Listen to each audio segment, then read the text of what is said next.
Jeanette, and today I'm making a shaker card using this image from Tiddly Inks. It's called Wryn the Mermaid. It's a digital image.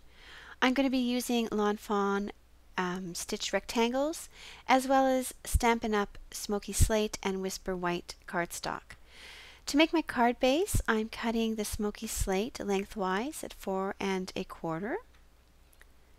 And then I'm going to cut the Whisper White widthwise at 5 1/2.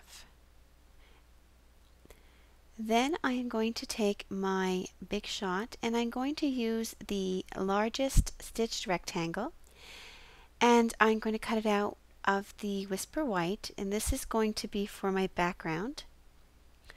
I'm also going to be taking a piece of acetate and I'll be cutting that to the same size. And this way all my layers are going to line up really exactly when I put my shaker card together.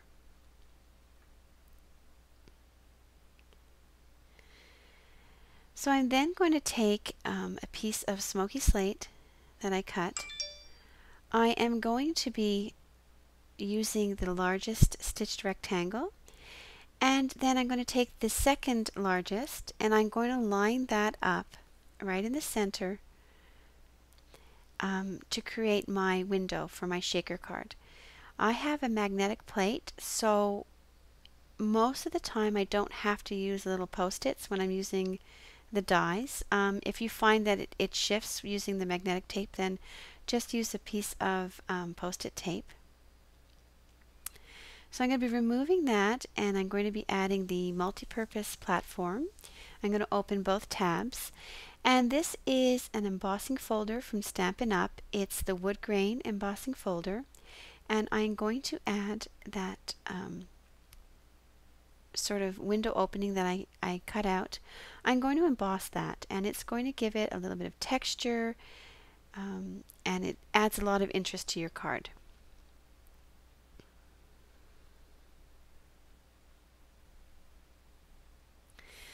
So now you can kind of see how the card is going to line up. This is my card base. That's the other piece of Smoky Slate. I'm just scoring it at 5 1/2. So that's the base. That is going to be the background. That is going to be the window, and there is the acetate. And there is the image. So to create the background, I have this piece of Whisper White. I'm just taking some of my post-it tape and I'm just sort of tearing it in half. If you want to be more precise, you can cut it in half, but it's just faster this way. And I am just masking off the sort of edge where the stitches are. Later on, I realized I really didn't have to do this because it was hidden by the window portion of my shaker card. So if you're making this card, you can sort of omit this step. So I'm going to be using various distress inks. This is Squeezed Lemonade, and I'm putting this in the middle. This is going to be where I want sort of the highlight or the lightest part of my card, and that's where my image is going to go over on top. This is Tumbled Glass, so I'm adding that around. Because this is just cardstock, it will take longer to sort of blend all the inks. If you wanted it to blend easier, you could use some watercolor paper. That works. It works a little easier, but for my purposes, this was fine.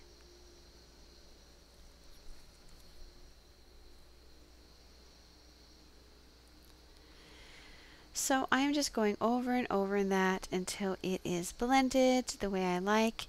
I'm also adding some broken china. That is a sort of darker blue, blending that in.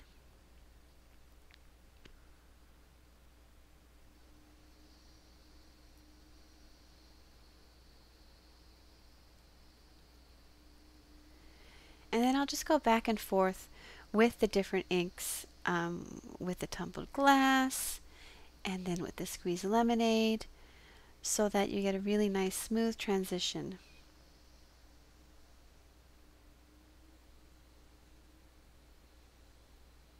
So there you can see I'm adding a little bit more of the squeezed lemonade. And then the last color I'm going to be using is Salty Ocean. And that is sort of the darkest blue.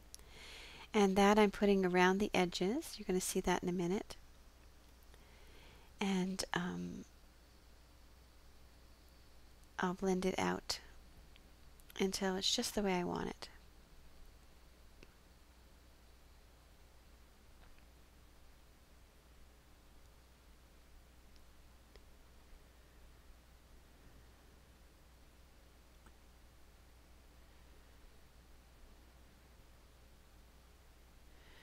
I think I went in again with some more tumbled glass.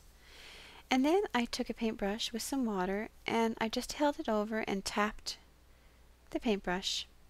And you can see you get these really nice water drops on top of your paper. And then I went back and added a few more. And then I just let it dry on its own.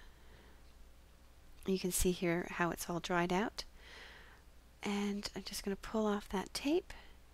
And there you have a really cool sort of watermarked background. So now I have adhered the acetate to the window, to the back part of the window, and now I'm just adding on my foam tape. So I cut the foam tape in sort of half widthwise, and I just sort of line right around the edges of the window.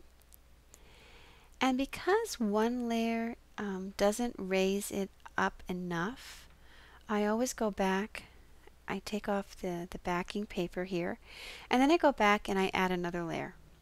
And that raises it up so that the shaker material that I'm adding inside is going to have room to move. So it's really important that you leave this second layer of foam adhesive, leave the backing paper on it, and then add all your sequins or whatever embellishments you're filling the shaker card with.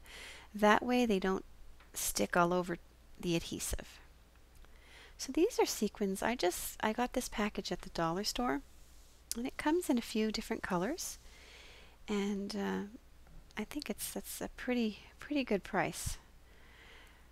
So I'm just adding all the ones that ran away, get them all into the shaker, and I'll just sort of push them all into the middle, and then I'll carefully pull back that backing paper from the foam adhesive. You kind of don't want it to jump or to move too much. You don't want the sequins to go all over. And so the best way I find to line everything up is to just take your backing and line it up and press it on top like that. So now you can see I have the shaker, and I'm placing the image on top, but you could have placed the image inside if you wanted.